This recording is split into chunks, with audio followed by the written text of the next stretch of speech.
This presentation will teach you how to find the limiting reactant in a chemical reaction. We're going to start with this chemical reaction between nitrogen gas, hydrogen gas to produce the product ammonia. First, a quick definition. Limiting reactant is just simply the reactant that you run out of that stops the reaction from going any further. I'm going to teach you how to find the limiting reactant using the ABC stoichiometry table. And so in the ABC stoichiometry table, the first line, the A line, is called the mole line, and that's just the mole ratio in which things react and the product is produced. And then this is the mass line. This is the mass ratio in which reactants react and products are produced. Here's the total, confirming the law of conservation of mass, and here's the volume line. Okay, so we're going to use this table as the basis for finding the limiting reactant. So here's the prompt that we're given. You're given 1 mole of nitrogen, 2 moles of hydrogen, and the question is, what are you going to run out of? What's the limiting reactant? And then it goes on to ask how many grams of the product will be produced. And so if you just try to figure this out by inspection, you'll probably be able to figure out that what you run out of is nitrogen in this reaction. I'm sorry, what you run out of is hydrogen in this reaction, because if you look up at the mole ratio line up here, you can see 1 mole needs 3, but you don't have 3 moles. You've only got 2 moles, so you're probably going to run out of it. And a lot of the times you can figure out the limiting reactant by inspection. But for those times when you can't, here's a technique that works every time without fail, and it's pretty simple too. So using this technique, the first thing you do is write down what you're given for each reactant. So I was given 1 mole of nitrogen, and then you divide that by moles of nitrogen from your table up above. So I was given moles of nitrogen here. I was given moles of nitrogen here, so I divide by moles of nitrogen up here. And then you divide that out and you get your ratio. And then you do the same thing for hydrogen. So you were given 2 moles of hydrogen. Okay, so you start with that. And then you divide by moles of hydrogen from your table. And that goes down there. And you get a ratio. And the lowest ratio will always be what you run out of. And in this case, the lowest ratio is the hydrogen ratio, and so that's your limiting reactant. Now, once you figure out what your limiting reactant is, then you use that quantity, and I'm going to be really specific here. You can only use this quantity to figure out how much ammonia is produced. You can only use what you run out of. Okay? You can't use nitrogen because you didn't go through all the nitrogen. The reaction stopped before you went through all of the nitrogen you were given. But you did go through all of the hydrogen. So that's going to be the basis for your next calculation, how many grams of ammonia the product will be produced. So you start your setup with the moles of your limiting reactant, okay, and I'm going to do the factor label conversion here. And so I'm going to divide by the 3 moles given in the stoichiometry table, and I'm going to convert that into grams of ammonia. And I got that from the mass line under ammonia.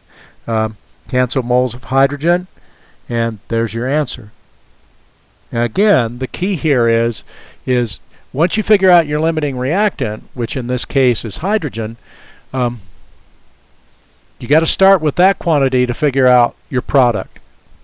Okay. Let's look at another example here. So in this problem, I'm given 1 mole of nitrogen, and so I start with that. And I'm going to divide again by 1 mole of nitrogen from the table, and I'm going to get my ratio 1.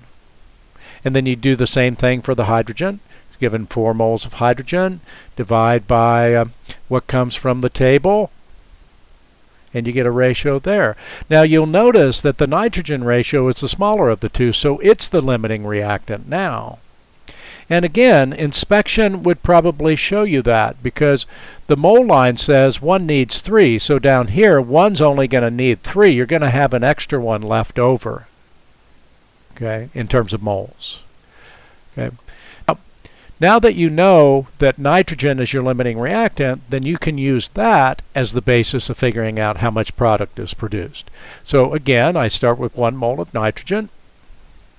Okay, I'm going to select moles of nitrogen from the table up above, and I'm converting that to grams of ammonia, the product, in H3. So I get grams of ammonia from the table up above, cancel moles, voila. There I am at my answer. So again, can't emphasize this enough. Once you figure out what you run out of, it becomes the basis of all other calculations that follow. Okay? It would be a mistake to use moles of hydrogen in this calculation because you didn't go through 4 moles of hydrogen. Okay? But you did go through all of your 1 mole of nitrogen. Here's another example using grams. Okay, so you're given grams of nitrogen, so you start with what you're given, and that goes right down there. Okay, and then you divide by what comes from the table, and so since I was given grams, I have to divide by grams, so that's why that number goes down there, and you get your ratio. And then you do the same thing for hydrogen, so you've got 4 grams of hydrogen, so that goes right down there. And then you're going to divide that by grams of hydrogen from the mass line. That's going to go right down there. And then you divide those two and get a ratio there. And you can see that the nitrogen ratio is a lot lower. So that makes nitrogen your limiting reactant. So this technique works with anything that you're given. It works in grams, works in moles. It even works when you're given one in grams and the other in moles, one in liters, the other in moles. It doesn't matter. Okay. Here's just another quick example to kind of illustrate.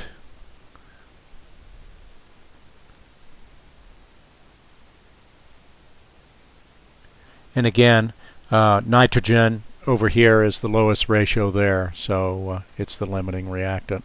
Now in this example here, we're dealing with liters. And so, you know, the problem gives you 4 liters of nitrogen. You go up to your table here, get liters of nitrogen, move that down there, get your ratio. And in the other one, you're given 4 liters of hydrogen, so that goes here. And you divide by liters of hydrogen. The 67.2 goes down on the bottom. And of course, you can see that you get a lower ratio with the hydrogen there. So it's the limiting reactant. And as I said before, you can even use cross units. So here you're given grams of nitrogen, liters of hydrogen, and this is where this technique really comes in handy. So start with your 4 grams of nitrogen. Because it's grams, you got to put the 28 grams down below, and you get your ratio there.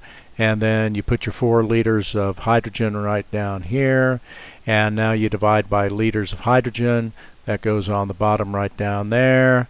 And again, you can see that ratio is a lot lower, so it's the limiting reactant. And when you use this technique long enough, you'll eventually be able to just do it in your head. I mean, it really works well. So here we're given moles and liters. So again, it's cross units, it's different units, but the technique works regardless of what you're given.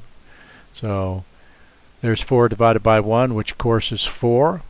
And then here you take 20 divided by 67.2, and that's going to yield a lot lower ratio. So